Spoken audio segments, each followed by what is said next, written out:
The Mike Wagner Show is powered by Sonic Web Studios. If you're looking to start or upgrade your online presence, visit www.sonicwebstudios.com for all of your online needs. Sonic Web Studios specializes in custom web design, app development, social networking, search engine optimization, domain registration, email marketing, online stores, and more. Since our birth, we have been designing and developing immaculate websites and providing web solutions which are a cut above the rest. As a leading web designing enterprise, we have a team of extremely talented web designers who are well-focused and have the experience of working on multiple web developing platforms such as PHP, Magento, custom WordPress, and more. Sonic Web Studios has been helping businesses of all kinds, whether big, small, established, or startup, impress their audiences with exemplary web solutions. We don't just create beautiful and functional websites. We give you a complete online solution with the main goal of enhancing your yearly revenues. We aim to give your business the online exposure and brand acknowledgement that will help you in achieving increased conversions leading to profitable sales. Call 1-800-303-3960 or visit us online at www.sonicwebstudios.com to get started today. Mention the Mike Wagner Show and get 20% off your project. Sonic Web Studios. Take your image to the next level. Hey everybody, it's Mike from the Mike Wagner Show. It's time to give a shout out to our official sponsor of the Mike Wagner Show, international award-winning author Mian Mohsen Zia. If you love fast-paced mysteries, then you'll love Missing by Mian Mohsen Zia. Available on Amazon in paperback and ebook. Missing is fast-paced and intriguing with an unforgettable twist. It takes place in 4 countries with 2 strangers and 1 target where truth is an illusion and those you love will be the first to go missing. It's available in paperback and ebook on Amazon. Missing by Mian Mohsen Zia has garnered great reviews and is even loved by Hollywood celebrities including Joanna Cassidy, Forbes Riley, and many others. So grab your copy today. Order Missing by Mian Mohsen Zia, now available at Amazon.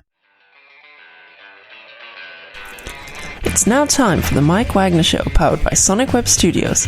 Visit online at sonicwebstudios.com for all your needs. The Mike Wagner Show can be heard on Spreaker, Spotify, iHeartRadio, YouTube, iTunes, Anchor FM, Radio Public, and the MikeWagnerShow.com.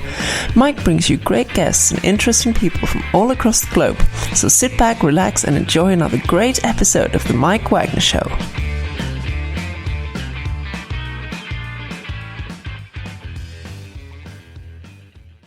Hey everybody, it's Mike from the Mike Wagner Show, powered by Sonic Web Studios. Visit online at sonicwebstudios.com for all your needs. Looking at a professional website without breaking your budget? Sonic Web Studios is the answer. Sonic Web Studios offers fast, affordable custom web designs that blow the competition away. Call today, 1-800-303-3960. That's 1-800-303-3960. Or email to support@sonicwebstudios.com.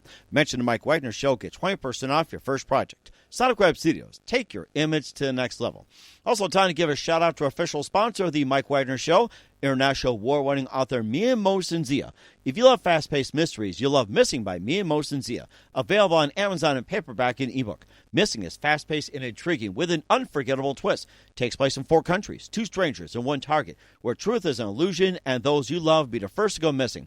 It's available on paperback and ebook on Amazon.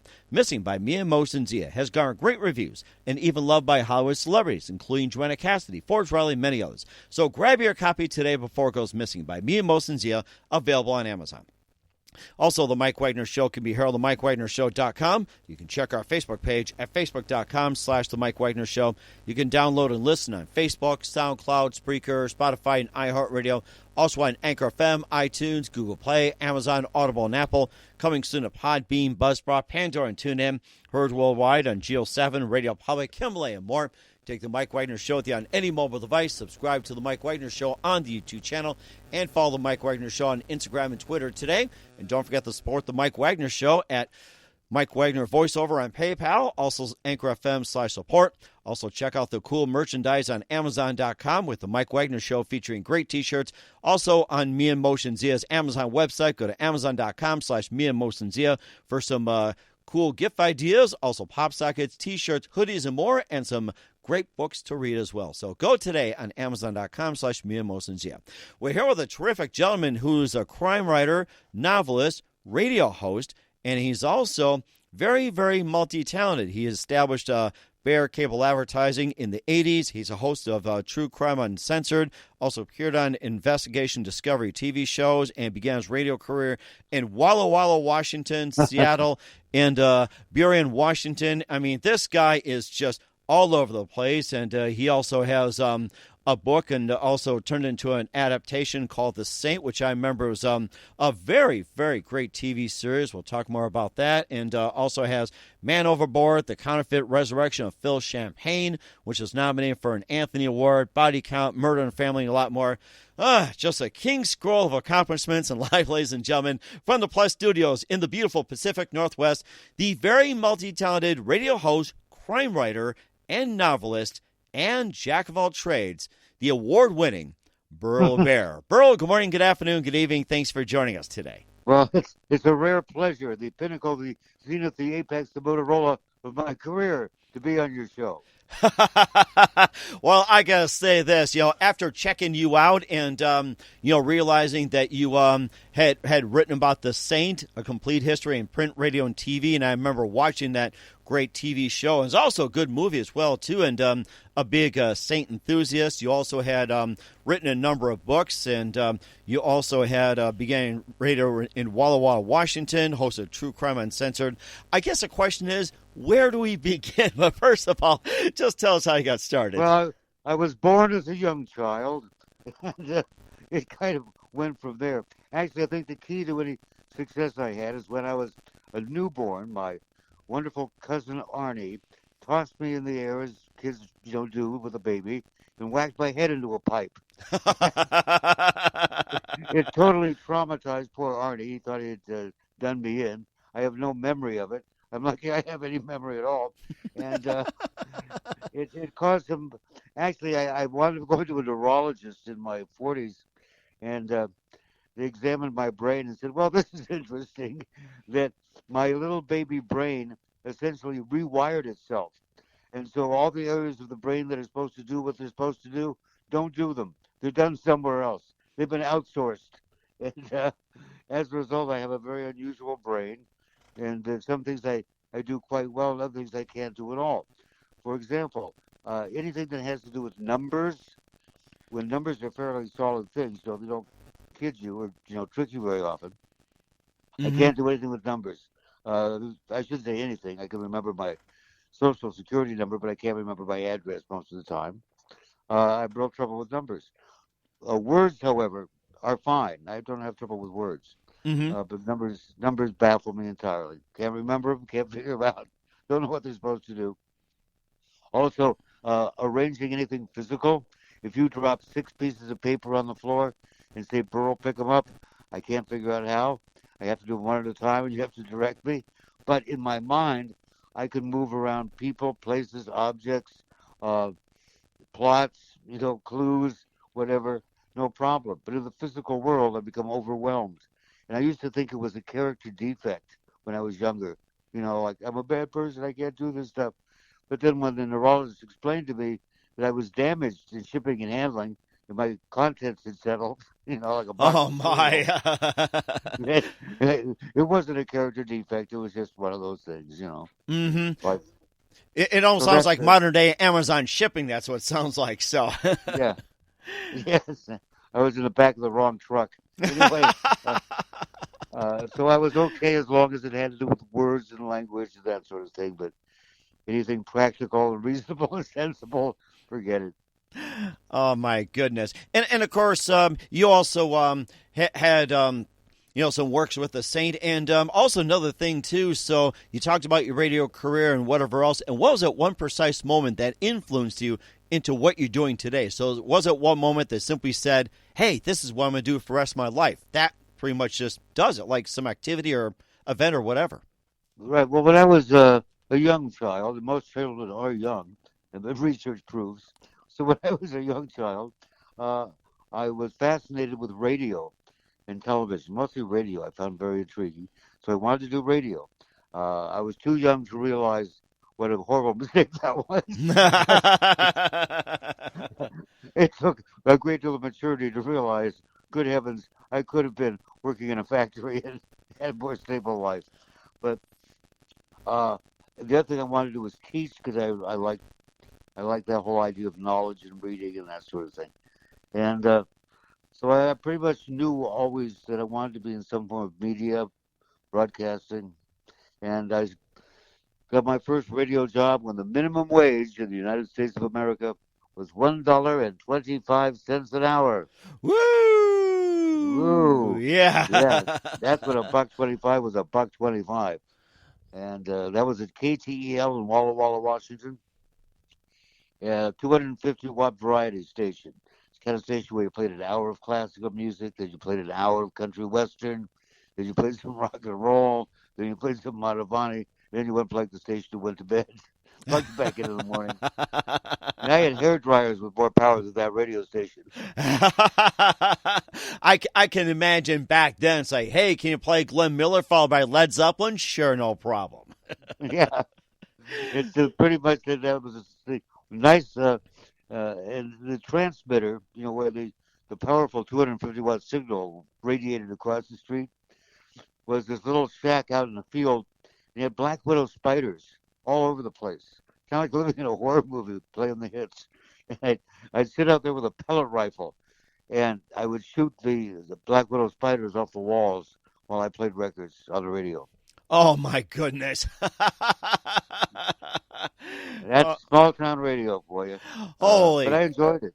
I enjoyed it. And you also move on. You also move on to Seattle as well too, and you also had some fun. And also, you also produced, wrote, and did national radio commercials, including Frank Sinatra and Bob Dylan. What the deal was is I left Walla Walla to go to Seattle to go to the University of Washington, and while I was there going to school, I just kept calling all the radio stations trying to get a job, having, of course, vast experience, having worked a couple of years for $1.25 an hour. Mm-hmm. And I wound up getting hired, not on the air, but what they used to call babysitting the transmitter. I had a first-class radio telephone operator's license, which meant I was qualified to do the meter readings at the radio station. The guy who was on the air at this particular station, which was Soul Radio KYAC, mm-hmm. did not have a first-class license, so they had to have someone babysit him. I was paid by now $4.50 an hour to babysit the transmitter and take the meter readings. Well, you'll appreciate this. One day, the fellow who's on the air, his name was Paul Cutslow, he was on the air, and a tape he was trying to play got stuck in a machine. Oh, no. And he gets very upset, and his microphone is on, and he starts swearing. And he uses every word that you're not supposed to use. The 7 words you never can say on television. Whatever. Oh, yeah, George Carlin. I'm sure George Carlin made him famous. Every swear words you can imagine, and many of them in unique combinations, live on the radio. Well, of course, he was immediately fired. And who are they going to put on in his place? Well, we got this kid, Burl there, babysitting the transmitter. Let's put him on. Let's see how you like it. Yeah. See, no wonder he was swearing. So I went on there, and through a bizarre set of circumstances, I wound up doing emergency fill-in when someone didn't show up at KJR, the Mighty 95, the #1 rock station in that town, the big city, Seattle. And one thing led to another, and I was working at 3 radio stations in the same market at the same time. I was doing 6 in the morning till 10 in the morning at KYAC Soul Radio as Burl, Prince of Darkness. Mm-hmm.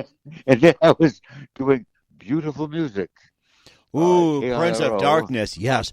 Mantovani, we're going to kill you. 710 on your AM dial from 8 to midnight, and then midnight to 6 at KJR. I had to leave each station 20 minutes early to get to the next station. And I used the same name on all 3 stations in the same market, which is very unusual. Wow.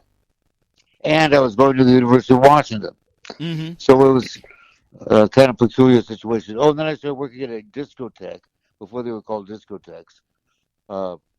And doing that as well. So I kind of had a full schedule for a kid going to school. Finally, I had to narrow it down to 1 or 2 stations. 3 was a bit too much.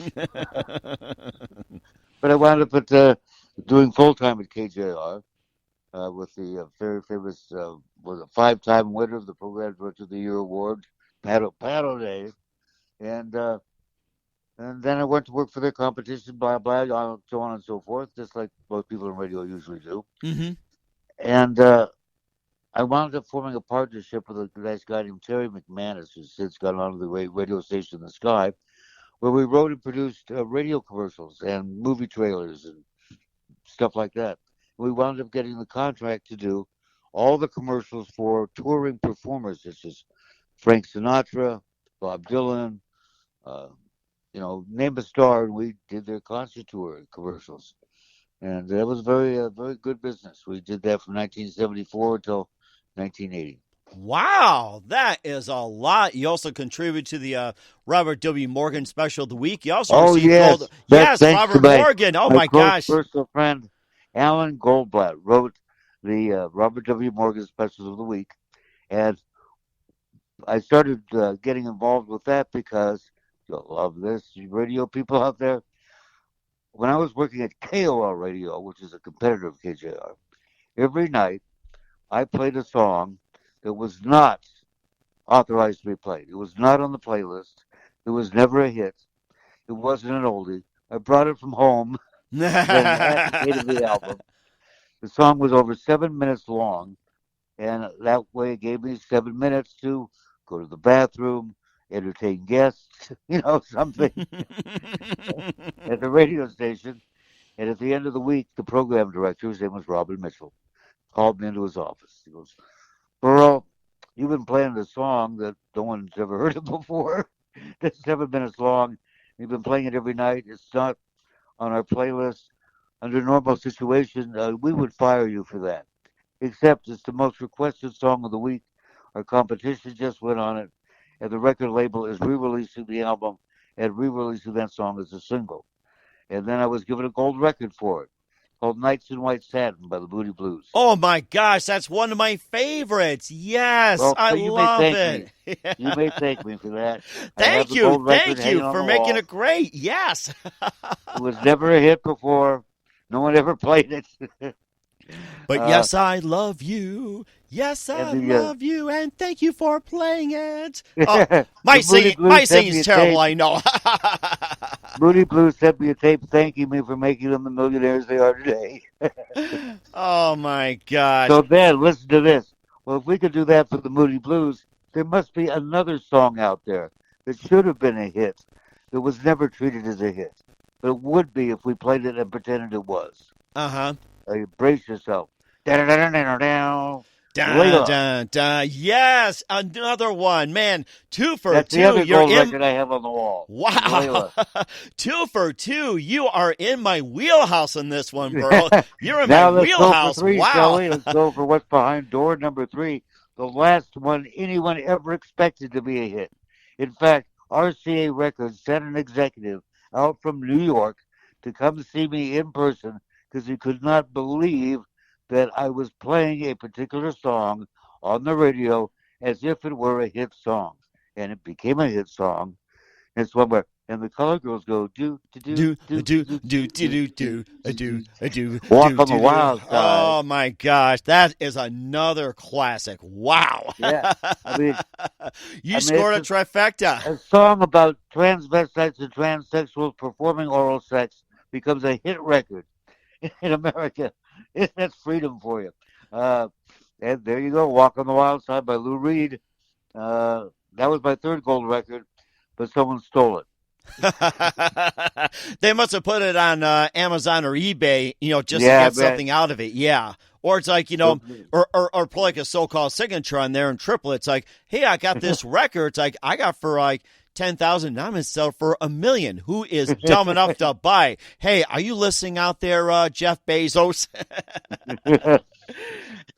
And that's the highlights of my radio career.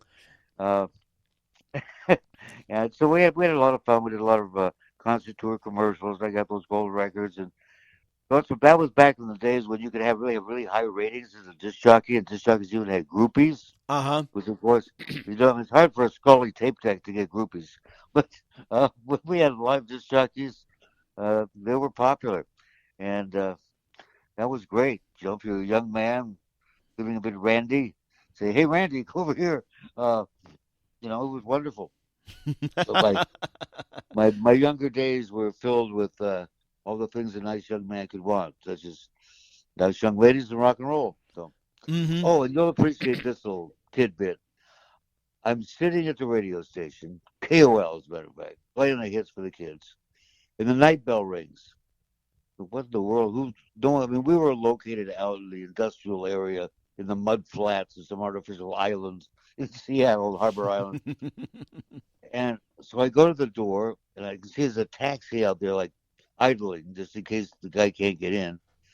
And standing at the door, holding a guitar, is the lead guy of T-Rex. You know, bang a gong, get it on. Oh, yeah, that's one of my favorites. Oh, my gosh, yes. And I opened the door. Now, they had been on tour, and they'd played Seattle maybe 3-4 weeks earlier. And I'd met the guy. And I said, what are you doing here? And he said, I don't know if you saw the news, but they're chasing me through the streets in London like it's Beatlemania all over again. You know, being chased. He says, well, I went out to Heathrow Airport. He said, where can I go where I know somebody so I won't be totally alone, can kill a few hours, and not have people chasing me? Mm-hmm. And so I saw there was a flight to Seattle, so I got on the flight to Seattle, came here, took a taxi cab to your radio station. Now, will you let me in and we'll have some coffee and chat? I said, yeah, come on in. So he stayed there and co-hosted my show with me until 2 a.m. when I got off. And he took the cab back to the airport, flew back to London, and that was the last time I saw him. Wow, that was something. I mean, I wish somebody had a guitar would come knock in my studio and, well, I guess that's not it. No, I'm sorry. I guess that's a false alarm. One of my kids came down and decided to make an appearance, get a Coke from the fridge, and come back up or something. But, yeah, false alarm. Sorry. I thought it was T-Rex, or I thought it was Axl Rose or something. Yeah. Well, what's interesting is when Rod Stewart was with Faces, used to be called Small Faces, HEQ Park. Mm-hmm. That was after he left the Jeff Beck group before he went solo. They came to town, and he was amazed, amused, aghast, and thunderstruck by the fact that I could play his songs on the radio. Huh. I'd play, because he could be in England and in London, and BBC never played the hits for the kids. They had to have these pirate radio stations. So he was really impressed that I played his music on the radio. He thought that was a big deal. I was kind of thinking about the whole pirate radio thing. It's like, I remember listening to The Who. Was it like The Who Sell Out? And they talk about wonderful Radio London. Yeah. Yes, and I remember that. I think pirate radio was encouraged because the BBC, from what I was reading, was very strict, very tight-lipped. Oh, yeah, they weren't playing the hits. They weren't playing the rock and roll bands or, alternative stuff or anything. So what you do is you get a boat with a tower attached to it and a studio, and you'd park it in international waters, X number of miles offshore, where there are no laws at sea. You're out there and you do whatever you want. What are they going to do to you? Exactly, unless pirates come in and try to take over the studio, which probably is not going to happen. You usually go for... I'm captain now. Yeah. And of course, it's like, there's no jewelry on a pirate radio ship. It's like nothing valuable, maybe a microphone, a board, headphones, that's about it. But it's like, what are you going to do with them if you steal them? Are you going to steal records or something? Well, yeah, I'll take that Bette Midler album. I'll take the Beatles here. Oh, it's worn? Yeah. Forget it. I think we'll have to settle for the Kinks, Jerry and the Pacemakers, the Who. Who is Led Zeppelin? No, thank you. Throw How about these some out. Cilla Black? Okay. Yeah. The Somali pirate guy, from whatever that movie. I'm captain now. I said, you go, I'm program director now. Yeah. Our matey. Yeah. And that reminds me of the time I was almost seduced by Tina Turner. Really? I'd love to hear more about that. Okay, is this adult? I won't use the adult language, just adult topics. I was a cute young boy. It was the summer of 1969, and I and Tina Turner had just come off stage. I'm backstage in Cold Creek Dome in Woodinville, Washington. And I had this girlfriend with me, rather buxom young lady named Nancy, very attractive, very nice looking lady. And I Turner thought she was just gorgeous. And I'm sitting there talking with Tina, and Tina takes off her wig, plops it on the table, and reaches under the table and gently strokes my thigh and says, "You are a cute young boy." Well, I'm not going to argue with Tina Turner. You know, you just don't argue with Tina. And she invites me to come to her motel room the next day at 2 o'clock in the afternoon for, in her exact words, an in-depth interview I'll remember the rest of my life because I am a cute young boy. Mm-hmm. Unfortunately, I'm supposed to be on the air playing the hits for the kids. Whoops. At 2 o'clock the next day. Yeah. So I said, "Oh, Miss Turner, can't we just do it now and get it over with?" Well, I guess that in-depth interview is probably better than playing for the kids. It's probably like the experience you had. She Yeah. says, "Oh, no." She says, "I just got off stage. I'm hot and sweaty, blah, blah. I want to, be rested. So, come on over at 2 o'clock tomorrow." And I pointed at Ike. I go, "Well, what about your beloved husband there? I mean, I don't want him chasing me around the motel with a straight razor or anything." She says, "Oh, no. He'll be busy with your little friend Nancy. That's why we have separate rooms for this sort of thing." Oh, interesting. Oh, so they were a lot closer than that movie gave me a heads up on. Unfortunately, I could not get a hold of my program director. The late, great Dick Curtis just passed away last month. Uh-huh. Couldn't get a hold of him. They wanted him to cover my shift, so, I could do my in-depth interview with Tina. Mm-hmm. So that's the end of that story. I'll never forget. She'll never remember. Well, maybe if you ask her, it's like, maybe she'll can't count it. Maybe she won't. Maybe she'll look me up now that she's, 80 and I'm 73, and I'll say, "Oh, can't we just have soup instead?" What? I was like, well, then again, she still has the best legs in the business. I mean, 80 years old. It's like, yeah, best legs in the business. Like, go figure. My God. I know. It reminds me of the story of the guy's 80th birthday. And his buddies chip in and they buy him a lady of the evening. Mm-hmm. She shows up at his door and knocks and he says, "Hello, what's this?" "I am a birthday gift. I'm here to give you super sex." He thinks for a minute and he says, "I'll take the soup."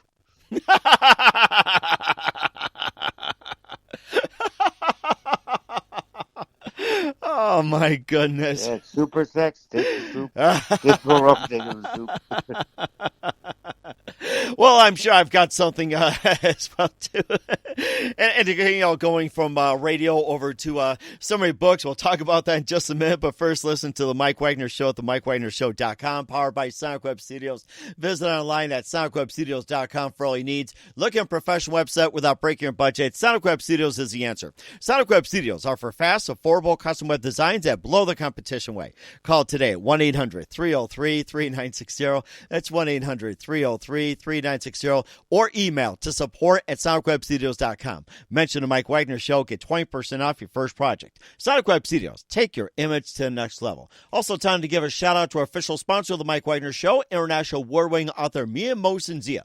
If you love fast-paced mysteries, you love Missing by Mia Mosin-Zia. Available on Amazon in paperback and ebook. Missing is fast-paced and intriguing with an unforgettable twist. Takes place in 4 countries, 2 strangers, and 1 target, where truth is an illusion and those you love be the first to go missing. It's available on paperback and ebook on Amazon. Missing by Mia Mosin-Zia has garnered great reviews and even loved by Hollywood celebrities, including Joanna Cassidy, Forbes Riley, and many others. So grab your copy today before it goes missing by Mia Mosin-Zia, available on Amazon. Also, The Mike Wagner Show can be heard on themikewagnershow.com. You can check our Facebook page at facebook.com/The Mike Wagner Show. You can download and listen on Facebook, SoundCloud, Spreaker, Spotify, and iHeartRadio. Also on Anchor FM, iTunes, Google Play, Amazon, Audible, and Apple. Coming soon to Podbean, Buzzsprout, Pandora, and TuneIn. Heard worldwide on Geo 7, Radio Public, Himalaya, and more. Take The Mike Wagner Show with you on any mobile device. Subscribe to The Mike Wagner Show on the YouTube channel and follow The Mike Wagner Show on Instagram and Twitter today. Don't forget to support The Mike Wagner Show on PayPal. Just go to paypal.com/Mike Wagner Voiceover. Also on Anchor FM/support.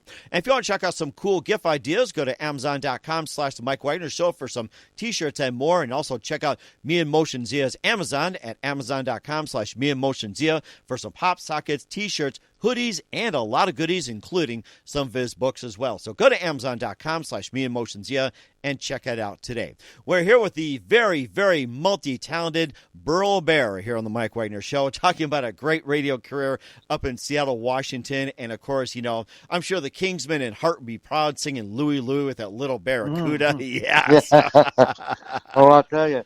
Yeah. That's interesting about the Kingsmen and Louie Louie. Everyone in the Northwest did Louie Louie. Paul River Raiders. There wasn't a band in the Northwest that didn't play Louie Louie. And when they went in to record that, the infamous Kingsman version, they set up the equipment, and if you listen to the records, you can hear the equipment fall over and collapse and crash. Yeah. Louie, yeah. Crash, yeah. And they make a mistake. They start singing when it was the wrong verse, and it's all right there on the song because they didn't know that was it. They were just rehearsing. But Carney Barton, who was the engineer, was recording it, and they finished the song run through. He goes, "Okay, that's it. You're done." He said, "Wait a second. We were just practicing." That's it. And it became history. I know it. You can't understand a word the guy's saying. He's bumbling along. That's the funniest The part. equipment falls over. Your giant crash in the background. He starts to sing a verse too early, and he has to stop and go back again. And that's the version that became the big hit, just screwing around in the studio. And that's probably number one karaoke song or karaoke song out there. It's like, Louie, Louie, yeah. We gotta go. Yeah. Oh, my gosh. Dun, dun, dun, dun, dun, dun. You know how many songs are really Louie Louie? 3 chords and a cloud of dust. More Than a Feeling by Boston. Listen to that. It's Louie Louie. There are so many hit songs by so many bands. Purple Haze by Jimi Hendrix. Dun, dun, dun, dun, dun, dun, just pausing in between the notes.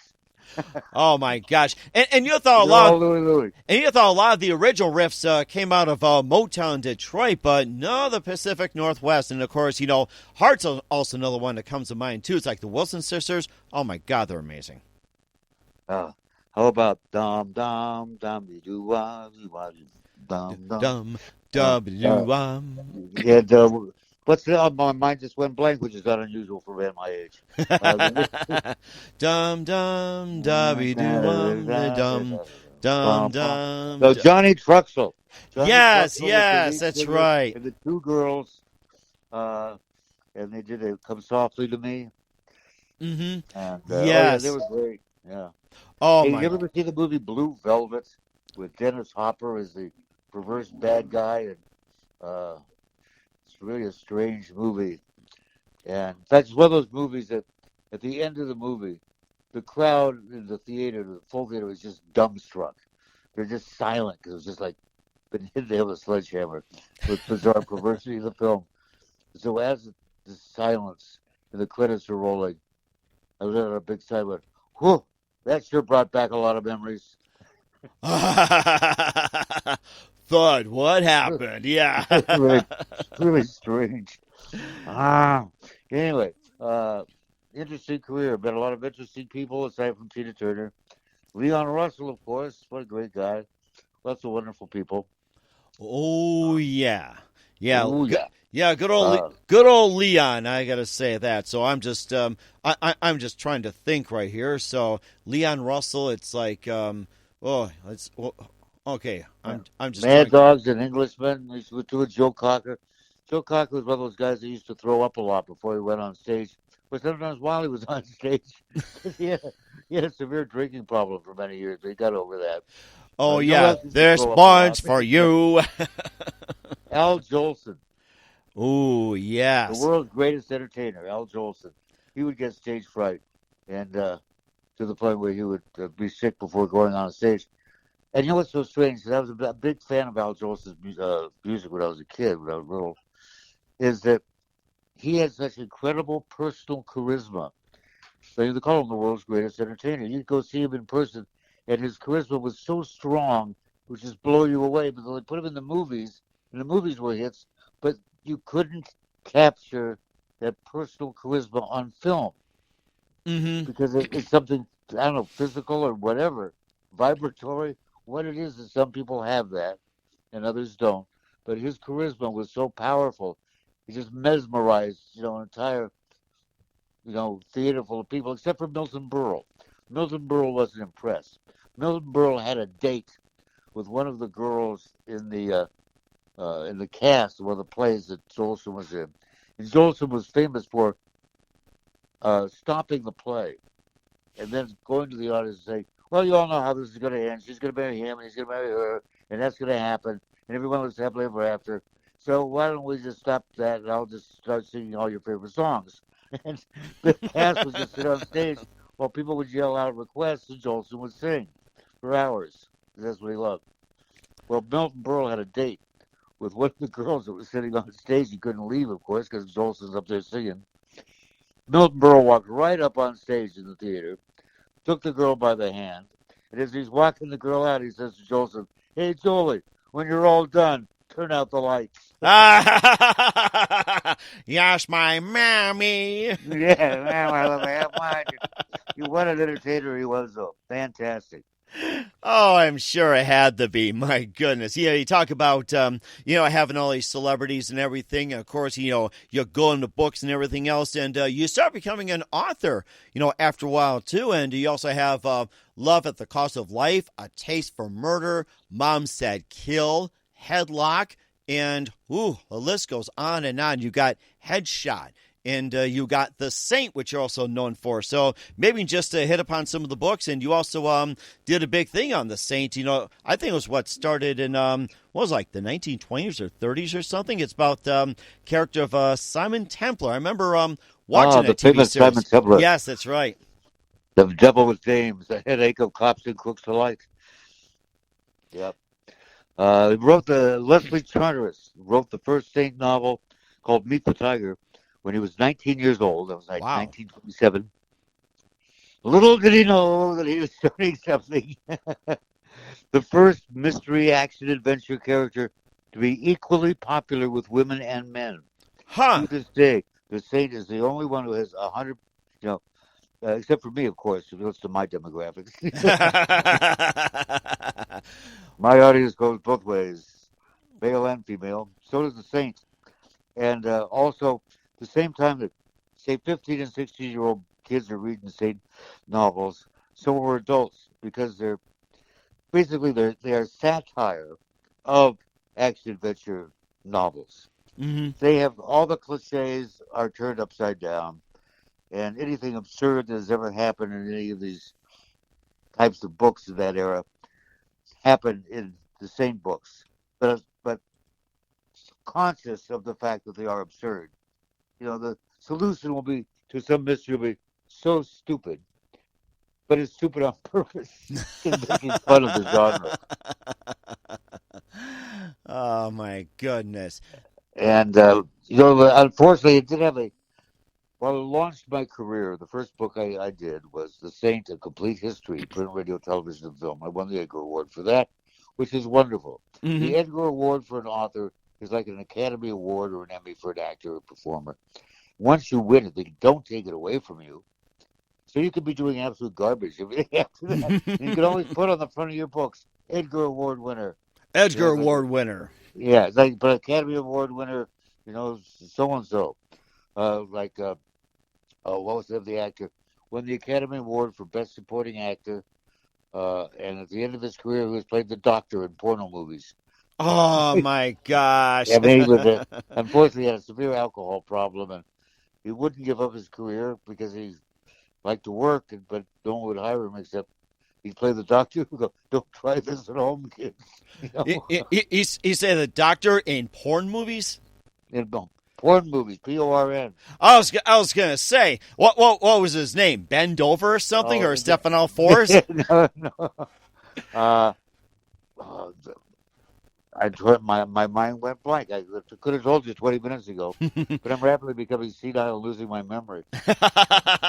Well, then again, you can picture it as late night as well, too, since the Mike Wagner Show is 24/7, 365. You can think of it like a late night, like at 6 in the morning in Los Angeles, or, say, having lunch in England, or dinner time in Tokyo. Or Pakistan with me and Mohsen Zia. Yeah, or you could have, like, say, you're having trouble getting to sleep at 2 in the morning somewhere. So, yeah. So.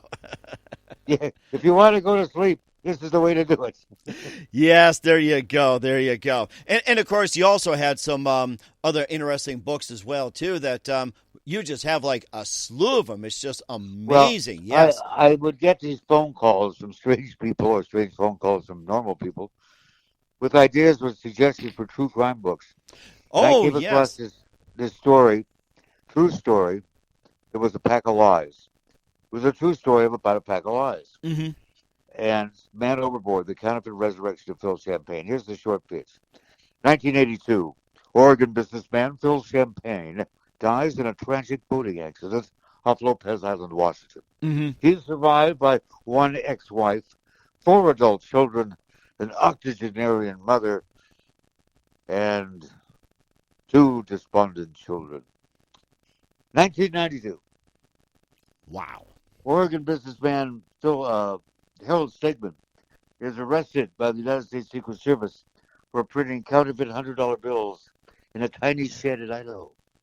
In addition to the bogus bills, Stegman has a fabricated Cayman Islands driver's license, a fraudulent United States passport, and Phil Champagne's fingerprints. This is a story of fraud, deception, trickery, lies, fine prime rib, and as Phil said, I didn't know I was dead until I read it in the paper. All things considered, I took it rather well. So he dies, everyone believes, in a boating accident, but he didn't die. Being as everyone thinks he's dead, he runs away from home. Tries to start a new life. But winds up under another name, getting arrested for counterfeiting 10 years later. Strange but true. And, of course, as Paul Harvey would say, and now for the rest of the story. Yes. Yes, that's right. And, of course, we'll talk more about true crime and how you got inspired in just a minute. You listen to The Mike Wagner Show at themikewagnershow.com, powered by Sonic Web Studios. Visit online at sonicwebstudios.com for all your needs. And brought to you by our official sponsor of The Mike Wagner Show, international war-ring author Mia Mohsen of Missing, available on Amazon and paperback and ebook. We'll be back with the multi-talented and award-winning Burl Bear after this timeout. The Mike Wagner Show is powered by Sonic Web Studios. If you're looking to start or upgrade your online presence, visit www.sonicwebstudios.com for all of your online needs. Call 1-800-303-3960 or visit us online at www.sonicwebstudios.com to get started today. Mention the Mike Wagner Show and get 20% off your project. Sonic Web Studios. Take your image to the next level. Hey everybody, my name is Forbes Riley, and I'm an American actress and a TV host. And I was delighted when I got my copy of Missing, which is Extraordinary Relation of Ordinary People based on a real-life relationship. It's well written. It's amazing. You know, it talks about a man who has lost his wife and his daughter, and it's very well done. I'm going to highly recommend that you go get your copy of Missing. It is a powerful, exciting read. Mr. Mian Moshe Zia. He is the author of Missing. And I want to give a big shout out and a kiss all the way halfway around the world to my dear friend. Check him out at Mia's website. It's called www.miamoshenzea.com. Missing, available on Amazon. Again, I'm Forbes Riley, and I will see you again soon. Bye-bye. Hey everybody, it's Mike from The Mike Wagner Show. The Mike Wagner Show can be heard on over 30 podcast platforms, including Facebook, SoundCloud, Spreaker, Spotify, iHeartRadio, Anchor FM, iTunes, Google Play, Amazon, Audible, Apple, and more. Coming soon to Podbean, Buzzsprout, Pandora, and TuneIn, where The Mike Wagner Show interviews great guests, cool conversation, lots of laughs, coffee, and more. Take The Mike Wagner Show with you on any mobile device. Subscribe to The Mike Wagner Show on the YouTube channel, and follow The Mike Wagner Show on Instagram and Twitter today. Hey, this is Ray Powers. And if there's one thing you can count on in these unpredictable times, it's that you're in good hands getting some great radio, courtesy of The Mike Wagner Show.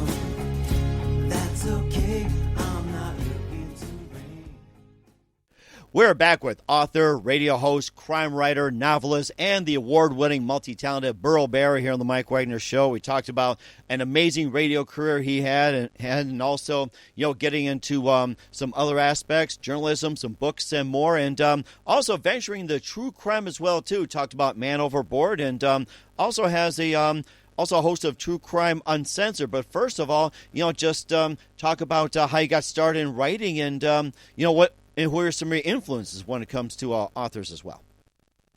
Well, I'll tell you. There I was, minding my own business. My nephew Lee Goldberg and I were going to do an article for a video magazine about the old Saint movies with George Saunders and Hugh Sinclair. And Lee had a brilliant idea that surpassed me, and he didn't tell me about it. He submitted a proposal, as if by me, to McFarland Publishing for a book on the Saint. Okay. I didn't know he did this. I went to go fishing with my dad at Loon Lake, Washington one summer, and he says, "Hey, he's got something in the mail. Looks important. It's from something called McFarland Publishing." So I opened it up. There was a contract inside for a book to be delivered in a year and a half called The Saint, A Complete History. And Lee got me my first book contract, because he was already published by McFarland. Lee Goldberg and his brother Todd, of course both my nephews, made history recently by being the first time that brothers were on the New York Times bestseller list at the exact same time. They are authors also. Everyone in my family writes. Some of us write bad checks. Some of us write good books. We all write something. And you get used to it. Like if everyone in your family is an auto mechanic, you don't think it's anything special. But if you don't know how to fix a car, you're amazed that these people do. Same with us. Everyone in my family writes. Either they're an attorney who has to write, things for the court or for their clients, or like Lee and Todd, myself, and my sister, rest in peace. She had 2 books out before she passed away. I got about 19 or 20. Lee, I think, has got like over 30. He used to write all the monk books and the Diagnosis Murder. And Todd writes Gangsterland about this mafia thug that hides out as a rabbi in Las Vegas. Good stuff. Ooh, rabbis in Las Vegas. I love that. Yeah, well, the funny thing is there is a rabbi in Las Vegas who has like the same name as the rabbi in Todd's book. Oh, my goodness. So, although... it all came out of a conversation Todd says on how do you get rid of a dead body? And he came up with a method of getting rid of a dead body, of shipping it to a rabbi who has a congregation and it's a Jewish cemetery, and that's how you get rid of you bury him in the Jewish cemetery. So the mobsters become rabbis. And then what happens, of course, is they have to teach all the spiritual things that are in the book.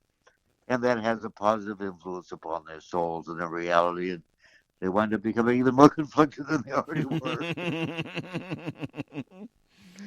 Oh, my goodness. So it runs in the family. My mother was a journalist. She was a newspaper woman before she married my father. And my sister used to be what we used to call the gossiper society editor for the Palm Springs newspaper. They call it, society editor or whatever. Just called gossip editor. Oh yeah, like the old Rona Barrett back in the day. It's like exactly. Yeah. The Rona Barrett of Seattle, you could probably call it that. It's like whoever was a gossip columnist, like anywhere in the world, was declared the Rona Barrett of whatever. Yeah. Well, my sister was at Palm Springs, California, where there's plenty of nightlife and plenty of celebrities. Playground of the stars, they used to call it. Palm Springs, yes. I remember the great thing about Palm Springs is it's always hot there, even in the winter, except when the sun goes down. Oh, my goodness, yeah. They got some good fudge down there, no streetlights. That's to discourage crime. By not having streetlights, they encourage people to stay home. Well, in today's times, it probably would, but of course, you got the palms. It's like, what else do you really need? I guess that's the thing. What else do you really need? So, 18-year-old twins and some good Chinese food. So I see. Well, I told I was married for many, many years to a woman who unfortunately got early onset Alzheimer's. But uh, I was joking with her dad one time, and I said something about, 20-year-old twins, and he looked at me and said, "Son, you're not wired for 220." Not wired for 220. That's Yeah, I'm interesting. wired for 220. That was pretty good. Oh my gosh. And of course, I have the books as well too. You also hosted the True Crime Uncensored podcast, and tell us about that and how you got started into being a podcast host. It's very amazing. Well, I mean, it wasn't nationally called a ranked. podcast in those days. When we first started, there was no such word as podcast. Uh-huh. It was just an internet radio show. And my friend Matt Allen, Magic Matt Allen from Sirius XM, 70s on 7, for years has been doing an internet show from his backyard called Outlaw Radio. Uh-huh. And I became a regular on his show. And then it was suggested that I do the hour before his show. So, I mean, this was the only thing. There was nothing else. There's no other programming on the station. It's his show, on Saturdays from 3 to 6, and then after show, they would go to 4 in the morning or something. But so I started doing a show for an hour before he came on, called True Crime, later called True Crime Uncensored. And I had a great co-host named Don Waldman, who was a family law attorney, a brilliant fellow. Unfortunately, he suddenly dropped dead one day, and that made an opening for a new co-host. So I got Howard Lapidus, manager of the Stars. He's the guy who created Celebrity Rehab. He did the Tom Green movie, Freddie Got Fingered. Oh, that was like the Ultimate Academy Award. It was like, what, maybe like... Yeah, he got the Razzie, four Razzies Awards. What was like 50 Razzies he had? That was like an all-time like record. Yeah. Oh my God. Anyway, so he became my co-host, and then 2 August ago, he suddenly died. So being my co-host is not a good, safe place to be. So the show is not done by myself. Our self-fact checker, Mark Boyer, checks all the facts about our guests so that we can correct them when they get their life wrong. Mm-hmm. And I'm blessed. Someone you should have on your show, that's been on my show several times, is Punch. That's Pavle Stadimirovic, the world's second greatest diamond thief. Interesting. The world's greatest diamond thief was his father, because his father never got caught. Uh-huh. Punch, however, got caught. But he's the second greatest. He's the guy who trained the people who later became the Pink Panthers, who, famous for all the jewel robberies. Every cinematic heist you've ever seen in the movies is based on one of the heists done by my pal Punch. He's reformed now. He's no longer a criminal. But he says there are days when all he can remember and all he can think about is being on top of those roofs in the Diamond District in New York in his black ninja outfit slithering down the back of 47th Street. Oh my gosh.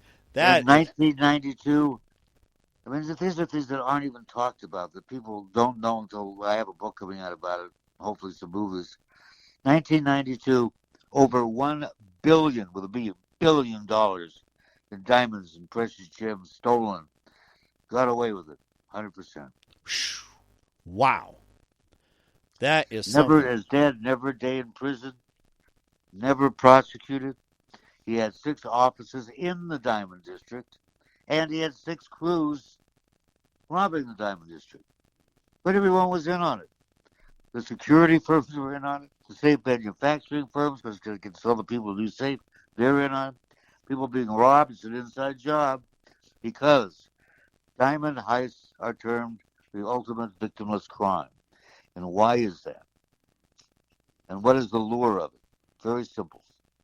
If you are a diamond or jewelry manufacturing firm and you're insured for $100 million and you get robbed of all your inventory, you get it all replaced by the insurance company within 2 weeks. 2 weeks? Full retail value. Really? Even though you couldn't sell that inventory in 2 weeks, right? But the insurance company, in their contract, you'll get full retail value. of your entire inventory within 2 weeks. Really? It's great for cash flow, yeah. Really? That's why diamond companies love to be robbed. and of course, the question is, why 2 weeks? That's why I'm wondering is why 2 weeks instead of the usual, Well, they need operating capital, and that's just the way it is. I mean, the odds of a diamond manufacturing firm being robbed are very low. I mean, how often is there a giant diamond mega heist? I mean, they're so rare and so lucrative that they always make big news, like these ones where the guy goes in and 15 seconds later he walks out with umpteen millions of dollars in diamonds. And even though they're probably all inside jobs, no one knows. It's not always, you can't prove it, except in a few cases where it becomes really obvious. But on some things you wonder why no one ever thought of before. His dad, for instance, the guy who never got caught, there's a vault, right? And in that vault there are safes. And how are you going to get this impregnable vault? You ever bother to think about what about the floor? If you went in from underneath from the office downstairs, you just went in the floor and came up in the middle of the vault. why bother to break into it? You just go in through the floor. Duh. The other one, I saw the movie The Inside Man. I don't know if you saw that one.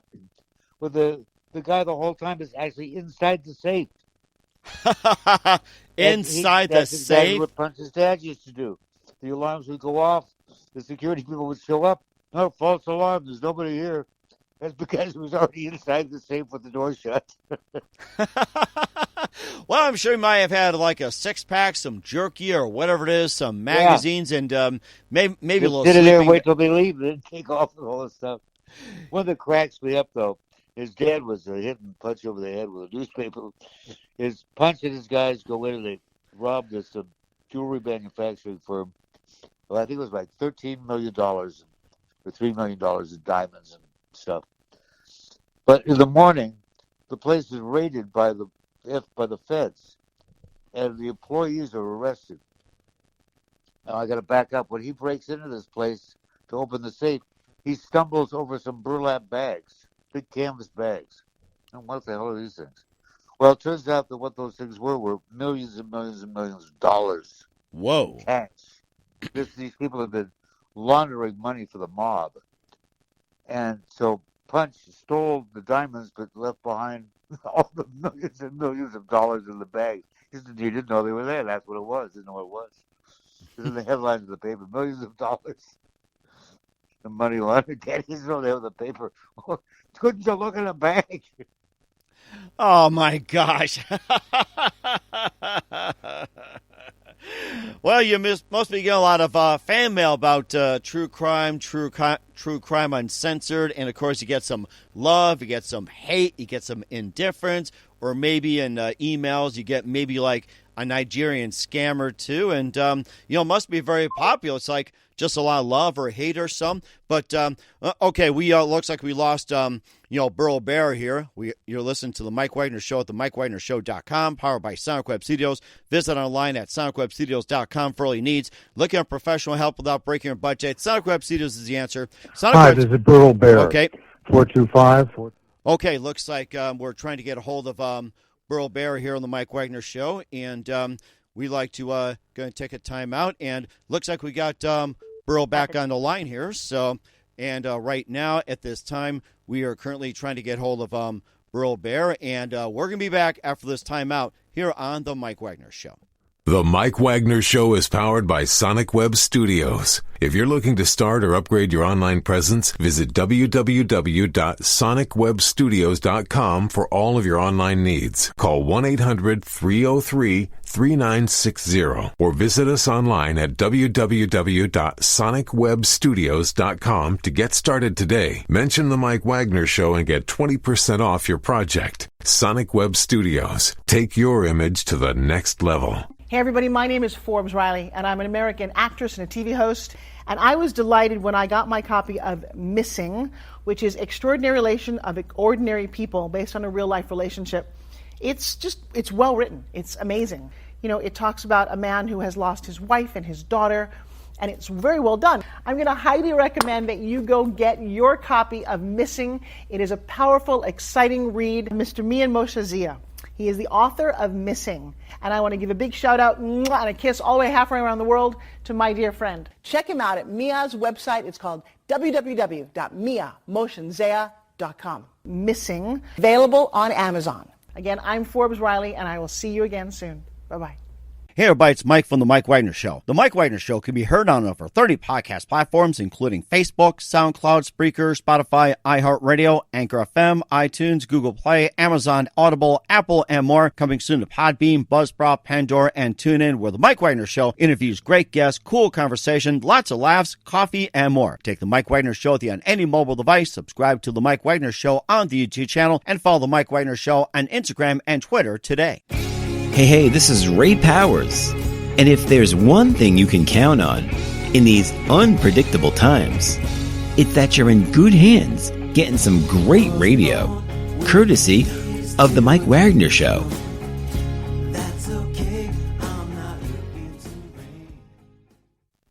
All right, looks like we established a connection with Burl Barer here on the Mike Wagner Show, and you talk about true crime. So about true crime Uncensored, and of course you got a lot of love mail for it, some love mail, hate mail, and everything else.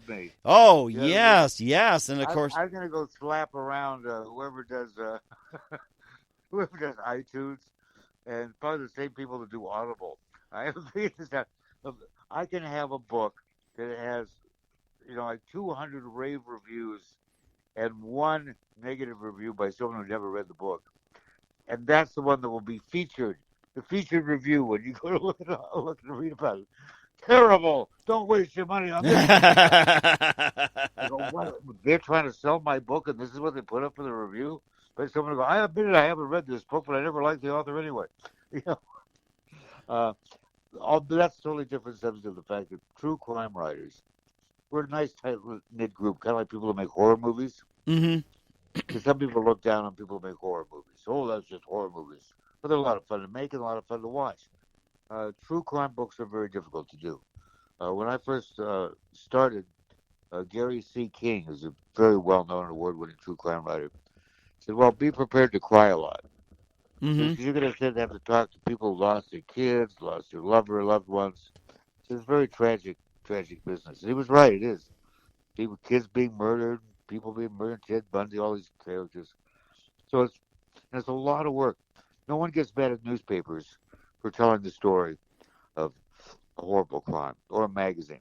But if you spend a year and a half of your life researching every aspect of a story and then write it, it comes out as a book, you're going to get mail saying, oh, you blood-sucking leech, you're making money off of other people's misery.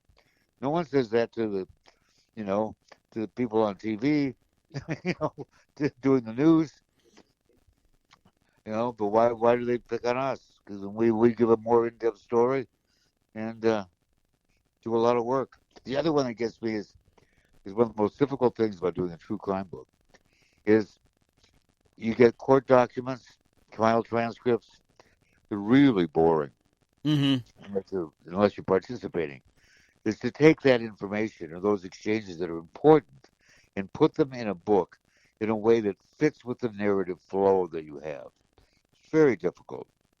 And then you go, oh, this book is nothing but a bunch of trial transcripts shoved between the covers. Like that would be some easy thing to do. So as long as they're being so critical, I say, send me your true crime book and let me review it. Of course, they don't have one to review because they haven't written one and don't know how. So that's my soapbox rant of the day. And then we have fans who really like us, which, of course, I'm very grateful for those. One of the great pieces of advice I was given by the executive editor of Kensington Publishing, with whom I've written lots of true crime books, was Michaela Hamilton said to me, Burl, remember this very important thing. You write books for people who like your books, not for people who don't. Huh. And interesting. That's a very important point, because I would read the reviews, and if there was 10 good reviews from people who like my books and one horrible review, I would obsess on the horrible one. Oh, what can I do to make that person happy? Nothing. Like people either like your radio show or they don't like your radio show. And if they like it, they really like it. And that's who you do the show for. You're doing it for people who are listening to it right now, who enjoy it. Mm-hmm. And they're having a good time. People who aren't listening aren't enjoying it, and they could care less. You're not talking to them anyway. And of course, the whole adage is that you can entertain everyone, but you can't please everybody. And the ones that criticize, you're never going to make them happy. So push them to the side. What I do when they give me a real bad review, like, oh, this guy can't, he ain't got no culture, whatever they say. I say, well, I'm really too sorry that you didn't like this book, but I'll tell you what, I make you a promise. I will keep writing books, and you keep buying them until you find one you like. And then let me know. There you go. I like that philosophy. I'll have to put it on my show and give advice to everybody else. That's right. Really good. If you don't like this show, please keep listening. And I'll do my best to do one you like. Let me know when I've achieved it. Yes, that's right. Exactly. And where can we find True Crime and True Crime Uncensored at? Well, you can find it on iTunes, Spotify, all your podcast platforms, of course. Just do a search for True Crime Uncensored, Burl Barer, BURL, and you'll find it. If you want to listen to it live, and I don't know why you would, but if you want to, here before I start editing and fixing it, you can find it Saturday afternoons, 2 o'clock Pacific time, 5 o'clock East Coast time, 13 hours later, Pakistani time. I always mention that because me and Mohsen Z has been on my show a couple times. Mm-hmm. And he's a Pakistani author of a great future. Unlike me, my future is all used up, but he has a great future ahead of him. He's an excellent author, great marketing guy, and a good friend of mine. Although I haven't met him, but we talk on the phone a lot. Mm-hmm. And I read the first one of his books. I read about I think it was Once was the title of it. Came out about 10 years ago or something. And I was very impressed, not necessarily by the plot, kind of similar to Fair to Remember, the old movie with Cary Grant. Similar sort of thing. But he did something no other author had done at that time. He had an ebook, and it had links in it to original music to go with the book, original poetry, all sorts of other, like bonus features on a DVD. He said it was bonus features in a book. Huh, interesting. And very clever.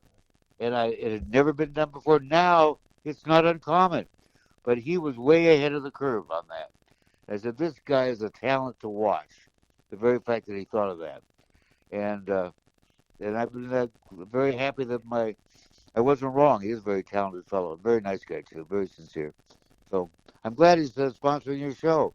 Shows he's got good taste. Yeah, yes, one of the best in the business. I got to say that. A big shout out to me and Mohsen Zia for doing my marketing, branding, and everything else. So if you're out there, if you're looking for some good marketing and branding, go to me and Mohsen Zia and say, hey, I want you to do my show. And yes, yeah. I will buy your books and give you some really good reviews. And I'll buy your T-shirts, pop sockets. And yes, he is very sincere about it. And of course, I bought some of this gear. Just totally amazing stuff. Absolutely amazing. He is the true deal. Yeah, my late great partner in True Crime Uncensored referred to me and as the king of marketing. Mm-hmm. That's right. And it's interesting. See, I always when I was a kid, I wanted to be famous for being famous. Uh-huh. And Mian is famous for being famous. Because it's interesting because they have on like international TV, national TV in Pakistan. I don't know if they can even buy his books there. Because most of his audience, he's got quite a following, are primarily females. He writes these great twisted romance stories that always are very surprising.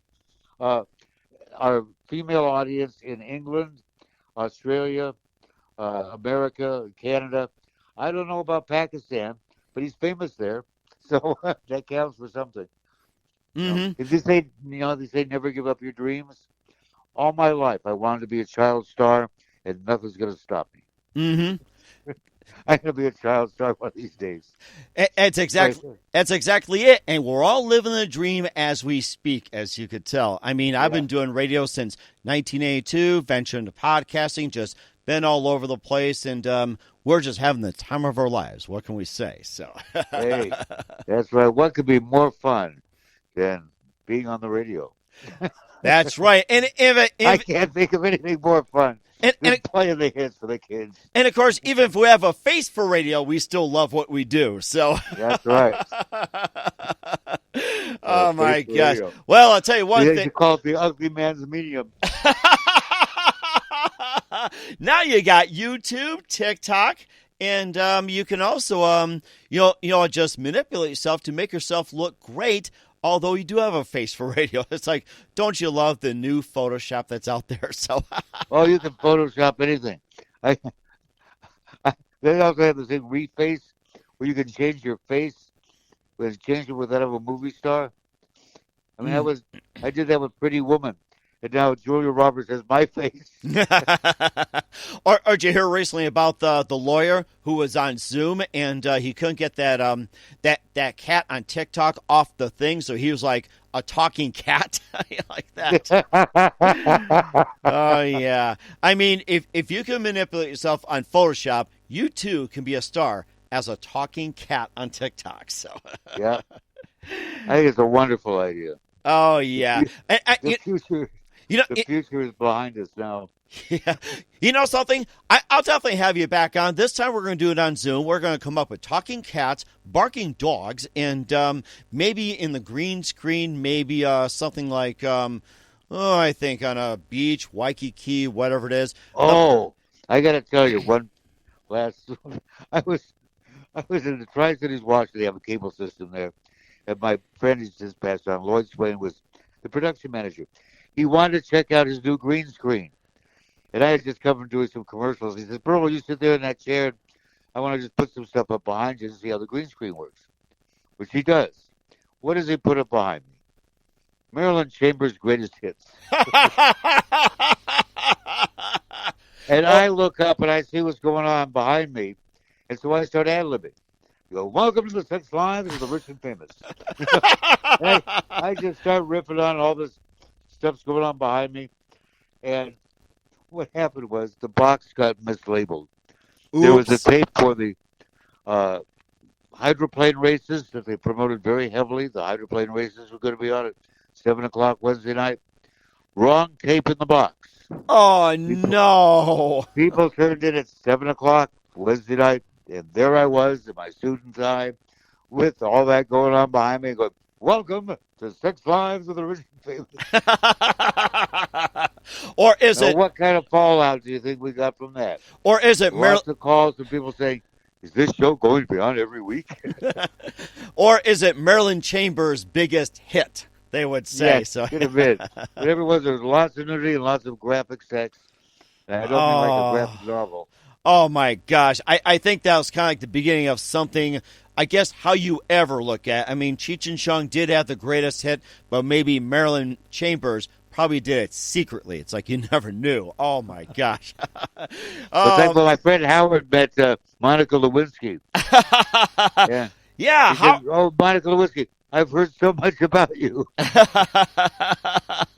Yeah, forget Jessica Hahn. We got Monica, yes. Yeah. Oh, my gosh. You know something? We'll definitely have you back on, Burl, and we got to do this on Zoom and more. We got Burl Barer, the multi-talented author, crime writer, novelist, radio host, and extraordinaire on the Mike Wagner Show. And a very big thank you for your time. You've been just absolutely amazing. I just love what you got. And also, just tell us about your upcoming projects, what's your website, how do people contact you, where can people purchase your book, check out your merchandise, and more. burlbarer.net. That's burlbarer, as in more naked. burlbarer.net. You'll see my charming face, There's No Disgrace, and links to all my books and stuff like that. Also, True Crime Uncensored on outlawradiolive.com, Saturdays at 2 o'clock Pacific time. And, of course, it's the show. I have about 100 of the shows are up on iTunes, Spotify, Anchor FM, all the podcast venues. So I'm ubiquitous. You can find me almost anywhere, whether you want to or not. That sounds like an amazing idea. Once again, Burl Barer, a very big thank you for your time. You've been absolutely terrific, amazing, awesome. I think I've come up with a king scroll of just about new Quasar, Motorola, Zenith, RCA. I'm pulling out the hardwood right now. In the meantime, we're looking forward to having you again soon. Just keep us up to date. We'll definitely have you back on, and I'm going to have that Quasar or Magnavox right behind me, and we can talk more about it. Looking forward to having you again soon, and definitely all the best, and we must keep in touch. That is a fact, Jack. Hey, everybody, my name is Forbes Riley, and I'm an American actress and a TV host, and I was delighted when I got my copy of Missing, which is Extraordinary Relation of Ordinary People based on a real-life relationship. It's well written. It's amazing. You know, it talks about a man who has lost his wife and his daughter, and it's very well done. I'm going to highly recommend that you go get your copy of Missing. It is a powerful, exciting read. Mr. Mian Moshe Zia. He is the author of Missing. And I want to give a big shout out and a kiss all the way halfway around the world to my dear friend. Check him out at Mia's website. It's called www.miamotionzea.com. Missing, available on Amazon. Again, I'm Forbes Riley, and I will see you again soon. Bye-bye. The Mike Wagner Show is powered by Sonic Web Studios. If you're looking to start or upgrade your online presence, visit www.sonicwebstudios.com for all of your online needs. Sonic Web Studios specializes in custom web design, app development, social networking, search engine optimization, domain registration, email marketing, online stores, and more. Since our birth, we have been designing and developing immaculate websites and providing web solutions which are a cut above the rest. As a leading web designing enterprise, we have a team of extremely talented web designers who are well-focused and have the experience of working on multiple web developing platforms such as PHP, Magento, custom WordPress, and more. Sonic Web Studios has been helping businesses of all kinds, whether big, small, established, or startup, impress their audiences with exemplary web solutions. We don't just create beautiful and functional websites. We give you a complete online solution with the main goal of enhancing your yearly revenues. We aim to give your business the online exposure and brand acknowledgement that will help you in achieving increased conversions leading to profitable sales. Call 1-800-303-3960 or visit us online at www.sonicwebstudios.com to get started today. Mention the Mike Wagner Show and get 20% off your project. Sonic Web Studios. Take your image to the next level. Thanks for listening to the Mike Wagner Show, powered by Sonic Web Studios. Visit online at sonicwebstudios.com for all your needs. The Mike Wagner Show can be heard on Spreaker, Spotify, iHeartRadio, iTunes, YouTube, Anchor FM, Radio Public, and themikewagnershow.com. Please support our program with your donations at themikewagnershow.com. Join us again next time for another great episode of The Mike Wagner Show.